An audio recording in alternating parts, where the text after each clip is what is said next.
Sophia had been on her feet since early morning, her uniform already stained with coffee spills and crumbs from hurried breakfasts.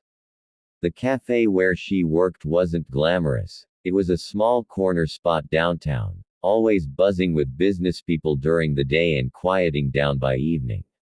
For Sophia, though, it was more than a workplace, it was her survival. Her landlord had given her another warning just yesterday about the rent being late. On top of that, her mother's medical bills were piling up. Every tip, every overtime shift, every exhausted smile she gave to customers, it all went towards scraping together enough to survive one more week. That evening, the cafe had slowed down. The warm hum of chatter and the clinking of coffee cups faded as the last customers left. Sophia wiped the tables methodically, humming softly to herself just to keep her mind from sinking into the endless spiral of worries. As she bent down to pick up a napkin that had fallen near one of the corner booths, something caught her eye. A sleek black leather wallet lay on the floor, partly tucked under the chair. She picked it up, surprised at its weight. Her heart thudded in curiosity. Carefully, she flipped it open. Inside, her breath caught. Thick stacks of crisp $100 bills were neatly folded, along with a platinum credit card that glimmered faintly under the cafe lights. And then she saw it. A silver embossed business card. Alexander Grant, CEO, Grant Enterprises. Her mouth went dry. She had seen that name before. On billboards, business magazines, even on TV interviews. Alexander Grant was one of the youngest billionaires in the country, the kind of man whose success stories people repeated like legends. He was said to be ruthless in business, sharp as a blade, yet deeply respected for his brilliance. And now, here in her trembling hands, was his wallet. Sophia's mind spun wildly. This money, there was enough inside to pay off her rent for months, maybe even her mother's treatments. Just one bill, just a single $100 note, who would ever know? To a man like him, it was nothing. To her, it could mean food on the table or medicine that her mother desperately needed. Her fingers hovered over the cash. She could almost feel the relief of paying the landlord tomorrow, the smile on her mother's tired face when she told her not to worry about the next hospital visit. But then, guilt stabbed her chest. Her father, before he died, used to tell her, "Sophia, you'll face moments where no one is watching. What you choose then will define who you truly are." She snapped the wallet shut, her cheeks flushed with shame at even considering it. "No," she whispered firmly to herself. "This isn't mine." With quick, almost panicked steps, she placed the wallet in the cafe's lost and found drawer, locking it inside. She exhaled, her heart still hammering. The bell above the door jingled suddenly, startling her. She turned, and her whole body froze. A tall man entered, his presence commanding the quiet room instantly. He wore an impeccably tailored suit, his stride confident, every movement precise. His hair was dark, his jaw sharp, his expression unreadable. There was something magnetic about him, an energy that made the air heavier, the kind of presence that only came with immense power. Sophia recognized him at once. She had only ever seen him on screens, in glossy magazine photos, but there was no mistaking him. Alexander Grant. Her breath caught. He scanned the room quickly, his sharp eyes lingering on her. "Excuse me," he said, his voice deep and steady, though there was a hint of urgency beneath. "I think I left something here." Sophia's hands gripped the rag she was holding, her palms sweaty. A wallet?" she asked, her voice barely steady. "Yes," he replied, his gaze fixed on her, unreadable and intense. "Did you find it?" Her throat tightened. The urge to defend herself, to assure him that she hadn't taken anything, rushed into her chest. What if he thought she stole from him? People like him probably had no patience for those beneath them. Slowly, carefully, she turned to the drawer, her hands trembling as she unlocked it and pulled out the wallet. She held it out to him, her fingers brushing against his as he took it. His touch was firm, confident. Alexander flipped it open instantly, his eyes scanning the contents. He counted quickly, checked the cards, then closed it again.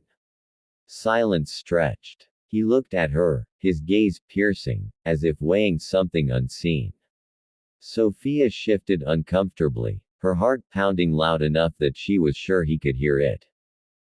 She started, her voice cracking, I found it near the booth. I kept it safe for you. He didn't reply immediately. His eyes lingered on her face, searching, studying. There was no accusation in his expression, but neither was there gratitude, just something unreadable, almost calculating. Then, finally, he spoke.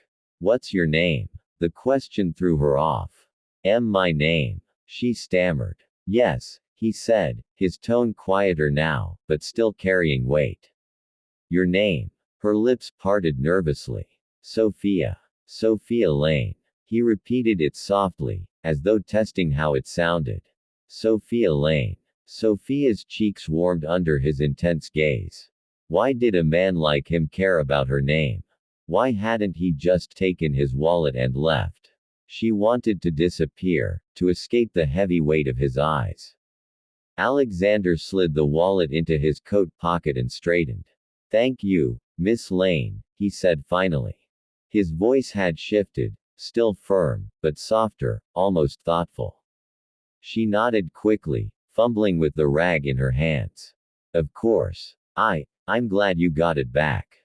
He gave a small nod, almost like an acknowledgement, before turning toward the door. But as he reached it, he paused. Without looking back, he spoke again, his tone low, as though he were speaking more to himself than to her. People rarely resist temptation when no one's watching. Her breath hitched. She wasn't sure if it was a compliment or a test. But before she could gather the courage to reply, the door chimed again, and Alexander Grant was gone. Sophia stood frozen in the quiet cafe, her heart still racing, her mind replaying every second of the encounter. She had no idea why he asked her name. She had no idea if she had passed or failed some unspoken test. All she knew was that something about that moment felt bigger than she could yet understand, like the first ripple of a wave that was about to change the course of her entire life. Sophia barely slept that night. She lay in her small, dimly lit apartment, staring at the cracked ceiling as her mother coughed softly in the next room. Her mind replayed the scene in the cafe over and over, the way Alexander Grant's piercing gaze had lingered on her, the way he said her name as though it mattered, and most of all, his cryptic remark, people rarely resist temptation when no one's watching. What did he mean by that? Was it a compliment, a warning, or simply an observation from a man who lived in a world far beyond hers? When dawn arrived, Sophia dragged herself out of bed, still unsettled. She dressed in her plain uniform again and prepared for another long day at the cafe. But as she tied her apron, her phone buzzed with a message. It was from an unknown number. This is Alexander Grant. Meet me at Grant Enterprises headquarters at 10 a.m. Don't be late. Sophia's heart nearly stopped. She reread the message 5 times, convinced it had to be some cruel prank. But no. One she knew would joke like that, and the tone was unmistakable, authoritative, commanding, exactly the way he spoke. Her hands shook. Why would a billionaire CEO summon a nobody waitress like her? She wanted to ignore it, but something inside told her this wasn't a request she could brush off. Taking a deep breath, she pulled out the neatest clothes she owned, a modest white blouse and black skirt, and caught the earliest bus downtown. By the time she stood in front of the towering glass skyscraper that bore his company's name, her knees felt weak. The building stretched into the sky like it was touching the clouds, its mirrored surface reflecting the city below. Inside, the lobby gleamed with polished marble floors and gold accents. Men and women in expensive suits hurried past, their eyes glued to tablets and phones. Sophia felt painfully out of place, clutching her worn handbag like a lifeline. Miss Lane. A voice called. She turned to see a security guard approaching. Mr. Grant is expecting you. Please, follow me. Her pulse quickened. They led her to a private elevator, and as the doors closed, she felt her stomach twist with nerves. The elevator rose smoothly, floor after floor, until it finally stopped at the very top. When the doors opened, she stepped into a vast office with floor-to-ceiling windows that revealed the entire city below. The room was sleek, minimalistic, and impossibly elegant. At the center, behind a massive oak desk, sat Alexander Grant. He looked up from a stack of documents, his sharp eyes finding hers immediately. He gestured for her to sit. You came, he said simply. Sophia lowered herself into the chair across from him, trying not to fidget. I wasn't sure if the message was real, she admitted softly. A faint smirk curved his lips. When I ask someone to meet me, Miss Lane, it's always real. She swallowed hard, unsure how to respond. He leaned back in his chair, studying her like a puzzle. I did some research about you last night. Her stomach dropped. Research? Yes. You've been working at that cafe for 2 years. You live with your mother, who's ill. You've never missed a shift, never complained, and your boss says you're one of the most trustworthy employees he's ever had. Yet, you barely make enough to survive. Sophia's face flushed with both embarrassment and defensiveness. That's true. But why does that matter to you? Alexander folded his hands together, his expression unreadable. Because honesty matters. Integrity matters. Most people, when faced with temptation, fail. But you didn't. You had my wallet in your hands. Enough money to change your life, yet you returned it untouched. Her voice shook. I thought about it, for a moment. But it wasn't mine. My father always told me, what you do when no one's watching defines who you are. For the first time, Alexander's stern expression softened. A wise man, your father. Sophia blinked, surprised by his gentleness. Then, without warning, he slid a folder across the desk toward her. I want you to work for me. Her eyes widened. Work, for you. Yes. I need people I can trust. In my world, loyalty is rare and honesty is priceless. You've already proven both without even knowing me.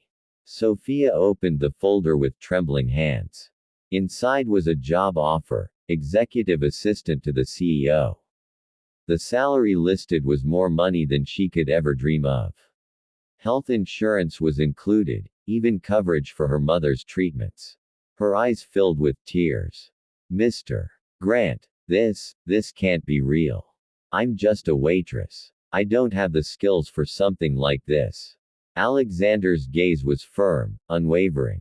Skills can be taught. Character cannot. I can't buy loyalty in boardrooms or honesty in contracts.